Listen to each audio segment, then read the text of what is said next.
राजनीति एक बार दोबारा से उठ खड़ी हुई है। दोबारा से सीएए को लेकर राजनीति जो है वो हो रही है केंद्र और तृणमूल के बीच में। तृणमूल कांग्रेस का कहना है कि इसके जरिए जो एक ताज़ा ऑर्डर केंद्र सरकार ने निकाला है, जिसके तहत जो कट ऑफ डेट है, जो भारत में लोग आए हैं, उसे 10 साल बढ़ा दिया गया है। वो पहले 31 दिसंबर 2014 थी, लेकिन अब उसे बढ़ाकर 31 दिसंबर 2024 कर दिया गया है। तो तृणमूल कांग्रेस का कहना है कि इन ऑर्डर को मॉडिफाई और मॉडिफिकेशंस के जरिए केंद्र सरकार जो है वो एनआरसी करना चाहती है और इस तरह की धांधलेबाजी वो बंगाल में होने नहीं देगी। तो आइए सुनते हैं कि ऑल इंडिया तृणमूल कांग्रेस ने इस ये नया कानून में जो बदलाव हुआ है, जो होम मिनिस्ट्री ने किया है, उसके ऊपर तृणमूल कांग्रेस का क्या कहना है। All India Trinamool Congress chairperson Shrimati Mamata Banerjee and the all India general secretary Member of Parliament Abhishek Bandyopadhyay have reiterated in the past that CAA will not be allowed. AITC continues to oppose CAA. We know that BJP is trying to divert. This is a diversionary tactic of the recent order of the Ministry of Home Affairs, which mentions about extension of the date for CAA till December 2025.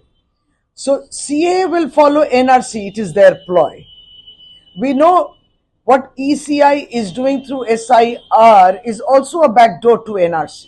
This will not be allowed by All India Trinamool Congress, which continues to oppose CAA and NRC. लेकिन असल में बात हुई क्या है कि क्या कानून में बदलाव हुआ है, इसके बारे में स्पेसिफिकली जानने के लिए जनसत्ता ने उन एक्सपर्ट से भी बात की जो इस तरह के मसलों से जूझते रहते हैं और लोगों के लिए लड़ाई लड़ते रहते हैं। उनमें से हिंदू सिंह सौदा साहब जो एक एक्टिविस्ट हैं, रिफ्यूजीज के लिए लड़ाई लड़ते रहते हैं। जनसत्ता ने उनसे संपर्क साधा और जानना चाहा कि असल में इस ऑर्डर के तहत क्या बदलाव हुआ है।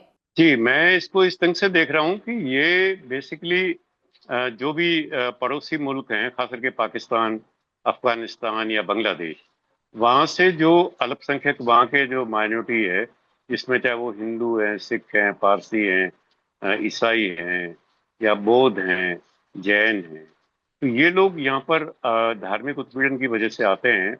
तो उनको यहाँ पर एक तरीके से ठहरने के लिए जो है वो एक ये सहूलियत की बात थी कि वो ठहर सकते थे, लेकिन उनको एलटीवी पर ठहरना पड़ता था और उनको जो कंसर्न यहाँ पर एक एफआरओ ऑफिस है उसके वहाँ रजिस्टर कराना पड़ता था। तो रजिस्टर तो अब भी कराना पड़ेगा, लेकिन उसमें ये कंडीशन थी कि वो आगे अगर आपको एलटीवी को एक्सटेंड या उसको न्यू उसके लिए आगे पीरियड और बढ़ाने के लिए अगर अप्लाई करना पड़ता था तो आपके पास में वैलिड डॉक्यूमेंट्स होने चाहिए। तो वैलिड डॉक्यूमेंट्स की जो अभी जरूरत थी उसको उन्होंने खत्म कर दिया है, खास करके उन लोगों के लिए कि जो 31 दिसंबर 2024 तक भारत के अंदर प्रवेश कर चुके हैं। तो हम लोग इस मौके पर ये जरूर आप लोगों ये अच्छी खबर है, बिल्कुल अच्छी खबर है, क्योंकि दरअसल बात क्या है कि ये जो पूरा पैसा है रिन्यूअल का, ये रिन्यूअल कौन करता है? क्योंकि पासपोर्ट तो पाकिस्तान का है, तो ये पूरा पाकिस्तान ने तुरंत ही इसकी फीसेस इतनी बढ़ा दी हैं, आप ताज्जुब करेंगी कि 5 से 10 गुना फीस बढ़ी है। तो ये बहुत भारी बोझ भी था, आर्थिक बोझ भी था।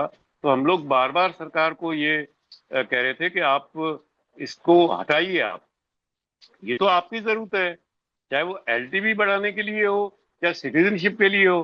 तो उन्होंने एक कम से कम इस बात को तो मान लिया है कि वो उनको अब एक्सटेंड कराने की जरूरत नहीं रहेगी। ये प्रूफ ही काफी है कि वो लोग वहां से धार्मिक उत्पीड़न की वजह से या उसके फियर की वजह से वो वापस जाने की स्थिति में नहीं है और भारत में ही रहना चाहते हैं, तो उनको यहाँ पर रहने दिया जाए। एक बात हम सरकार को जरूर याद दिलाना चाहेंगे। क्या याद दिलाना चाहेंगे, बताएं। हम लोग ये याद दिलाना चाहेंगे कि ये जो सिटीजनशिप देने की जो सीए के अंदर प्रक्रिया है, उसके अंदर 31 दिसंबर 2014 उसकी एक कट ऑफ डेट है। तो उस कट ऑफ डेट के लिए हमने मांग रखी है कि ये मतलब कहाँ से लेके आए आपके 31 दिसंबर 2014? क्योंकि धार्मिक उत्पीड़न जब आप वजह मान रहे हैं तो धार्मिक उत्पीड़न तो वहां पर जारी है। तो धार्मिक उत्पीड़न जारी है तो आने का सिलसिला भी जारी है।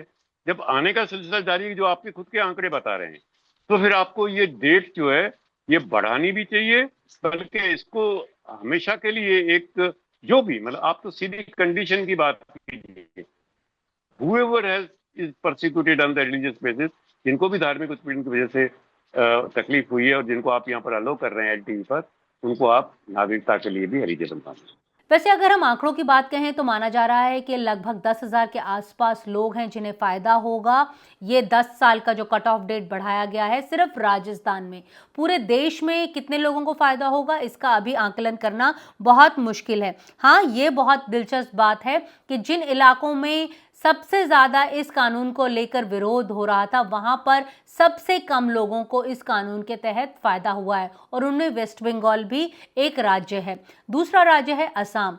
खुद मुख्यमंत्री हेमंता बिस्वा शर्मा का कहना है कि जब से सीएए का कानून आया है तब से सिर्फ 3 नागरिकों को इस कानून के तहत नागरिकता जो है वो दी गई है। यहाँ पे हम आपको बता दें ये जो कानून है 2019 में केंद्र सरकार लेकर आई थी, जिसके तहत इंडियन सिटीजनशिप जो है नॉन मुस्लिम माइग्रेंट्स को जो कि बांग्लादेश, पाकिस्तान, अफगानिस्तान से आए थे उन्हें दी जा रही थी, चाहे वो उनमें जो हैं हिंदूज हों, सिख्स हों, बुद्धिस्ट हों, जैन्स हों, पारसीज हों, क्रिश्चियंस हों।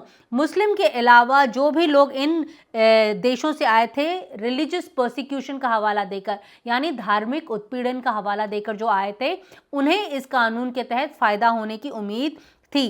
पहले जो कट ऑफ डेट थी वो जैसा कि हम आपको बता चुके हैं कि 31 दिसंबर 2014 रखी गई थी, लेकिन क्योंकि काफ़ी इस कानून को लेकर काफ़ी विरोध हुआ था तो यही वजह है कि जो इसके रूल्स हैं उसे नोटिफाई करने में सरकार को लगभग 5 साल लग गए थे। ये रूल्स नोटिफाई हुए थे 11 मार्च 2024 को। अब जो नोटिफिकेशन नया आया है हम आपको उसके बारे में भी बता देते हैं। उस नोटिफिकेशन में लिखा है कि कोई भी इंसान जो माइनॉरिटी कम्युनिटी को बिलोंग करता है, जो अफगानिस्तान, बांग्लादेश और पाकिस्तान से आए हुए Hindu, Sikhs, Buddhist, Jains, Parsis और क्रिश्चियंस हैं और जो भारत में आश्रय ले रहे हैं धार्मिक उत्पीड़न का हवाला देकर, वो यहाँ पर रह सकते हैं, लेकिन उन लोगों को 31 दिसंबर 2024 से पहले यहाँ भारत में एंट्री होनी चाहिए। सबसे जो इम्पॉर्टेंट बात है वो ये है कि बेशक से उनके पास वैलिड डॉक्यूमेंट्स हों या ना हो, या उनके डॉक्यूमेंट्स एक्सपायर हो गए हों, वो वीज़ा हो या ना हो, उसके बावजूद वो यहाँ पर रह सकते हैं। तो ये एक बहुत बड़ा रिलीफ माना जा रहा है उन सभी लोगों के लिए जो धार्मिक उत्पीड़न का हवाला देकर भारत जो है वो आए थे। दरअसल जब पहले सरकार ने 31 दिसंबर 2014 की डेडलाइन सेट की थी तो कई एक्टिविस्ट ने चिट्ठियां लिखी थी, केंद्र सरकार को लिखी थी, गृह मंत्रालय को लिखी थी, प्रधानमंत्री कार्यालय में लिखी थी और हवाला दिया था कि जो धार्मिक उत्पीड़न है उसकी आप डेडलाइन कैसे सेटअप कर सकते हैं, जो लोग उसके बाद आए हैं वो कहाँ जाएंगे। तो ऐसे में अब ये जो एक विंडो जो एक्सटेंड की गई है वो उन लोगों के लिए एक बहुत रिलीफ माना जा रहा है। बहरहाल इस मुद्दे के ऊपर आने वाले दिनों में राजनीति जो है वो और तेज होगी। नई दिल्ली से नीता शर्मा, जनसत्ता के लिए।